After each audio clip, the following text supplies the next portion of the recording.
자, 오늘도 우리를 이렇게 건강하게 모이게 하신 주님께 감사합니다. 오늘도 시편 말씀을 통해서 주님을 바라보기 원합니다. 자, 오늘의 말씀은 시편 9편 15절부터 끝까지 20절까지 우리 번갈아 읽도록 하겠습니다.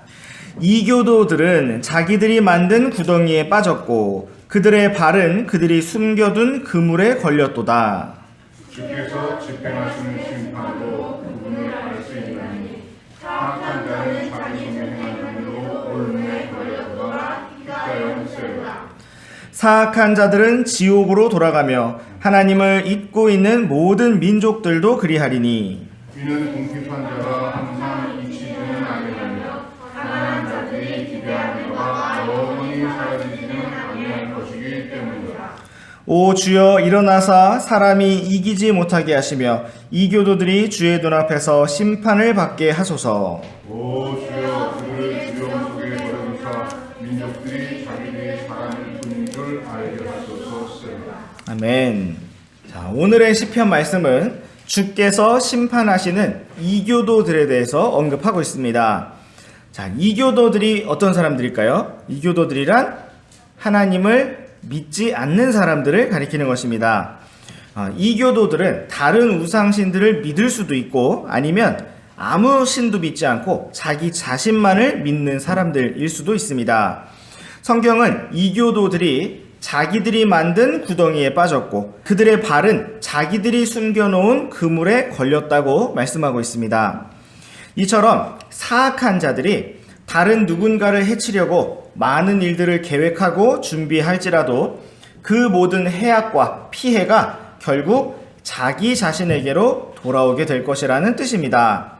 어쩌면 이 땅에서는 잠시 동안, 몇 년 동안, 몇십 년 동안 사악한 사람들이 계속 승리하고 성공하는 것처럼 보일 수도 있지만 영원하신 하나님 앞에서는 그것이 불가능합니다. 16절 말씀에 기록된 것처럼 주께서 결국 심판을 집행하실 것이기 때문입니다. 심판을 집행하시는 하나님께서는 사악한 자가 자기 손으로 행한 일에 스스로 올무에 걸리게 될 것이라고 말씀하고 있습니다. 자, 이제 잠시 우리 잠깐 위로 가셔서 시편 9편 10절 말씀을 보시겠습니다. 자, 우리는 앞서 이 말씀을 살펴보면서 자, 누가 주님의 이름을 신뢰한다고 했습니까? 주의 이름을 아는 자들. 네, 주의 이름을 아는 자들. 자, 그리고 이어지는 11절 말씀에서 누가 주님을 알게 될 것이다 라는 것을 보았는가? 바로 그분께서 행하신 일들을 보고 알게 된 사람들. 주님께서 행하신 일들을 들은 사람들이 바로 주님을 알게 된다라는 것도 우리가 살펴보았었습니다. 자, 오늘의 16절 말씀에서도 이와 동일한 말씀이 등장하고 있습니다. 자, 사람들이 어떻게 하나님을 알 수가 있을까요? 네, 주께서 집행하시는 심판으로 주님께서 사람들을 어떻게 심판하시느냐 그 일을 보고 주님을 알 수가 있다라고 말씀하고 있습니다. 자, 또한 우리는 여기에서 16절 말씀 끝에서 어떻게 끝나고 있습니까? 네, 히가yon 셀라라는 표현이 등장하고 있는 것을 볼 수가 있습니다. 히가욘이라는 말은 오늘날 정확한 의미로 알려져 있지가 않은데 어떤 사람들은 음악적인 표현이다. 어떤 사람들은 악기 연주법이다. 이렇게 설명을 하기도 합니다. 또 대부분의 많은 사람들은 묵상하다, 묵상이라는 뜻이다 라고 설명을 하기도 합니다. 자, 우리는 지금까지 시편 말씀을 살펴보면서 셀라라는 단어가 무슨 뜻인지 반복적으로 보아왔었는데 여러분 무슨 뜻인지 기억하십니까? 바위. 네, 바위, 반석이라는 뜻이고 자, 이 표현이 등장하면 반드시 어떤 사건을 가리킨다고 보았습니까? 예수님의 재림, 예수님의 다시 오심에 대해서 언급할 때 셀라라는 표현이 등장한다라는 것을 보았습니다. 자, 그렇다면 여기에서 주께서 심판을 집행하신다라고 하였는데 그게 언제일까요? 예수님께서 재림하실 때. 자, 천년왕국이라고 해도 뭐 완전히 틀린 것은 아니지만 자, 천년왕국이 세워지려면 먼저 무슨 사건이 있어야 될까요? 예수님께서 이 땅에 오셔야죠. 그죠? 예수님께서 이 땅에 오셔야 천년 왕국이 세워질 수가 있습니다. 왕이 와야 왕국이 세워지는 것처럼.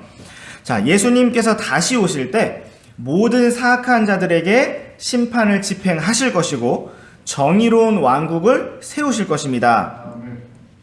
17절 말씀에서는 사악한 자들이 지옥으로 돌아갈 것이라고 말씀하고 있습니다. 또한 18절 말씀에서는 궁핍한 자, 가난한 자들이 영원히 그렇게 고통을 당하지는 않을 것이라고 말씀하고 있습니다. 왜냐하면 주 예수님께서 반드시 다시 오실 것이고 정의로운 왕국을 반드시 세우실 것이기 때문입니다. 자, 19절 말씀에서는 주님께 어떻게 하시라 라고 기도하고 있습니까? 일어나소서, 일어나세요 라고 기도하고 있습니다. 또 이교도들이 주의 눈앞에서 심판을 받게 하시라고 기도하고 있습니다. 자, 예수님의 현재 상태는 서 계실까요? 앉아 계실까요? 자, 어디에 앉아 계시다고 성경에 나왔습니까? 네, 하나님의 왕좌 오른편에. 자, 예수님이 왜 앉으셨죠? 다리가 아프셔서? 왜 앉으셨을까요? 자, 여러분, 성막에서 제사장이 서서 섬기는데 성막 안에는 앉을 의자가 있을까요? 없을까요? 왜 없을까요?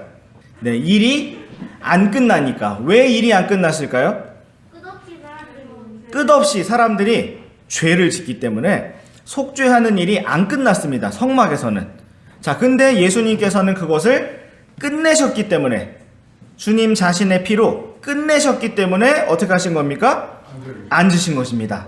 자, 예수님이 앉으셨다는 뜻은 우리의 구원을 위한 구원의 사역이 완전히 끝났다라는 뜻입니다. 자, 그런데 예수님께서 다시 일어나신다라고 했을 때 그것은 목적이 무엇일까요?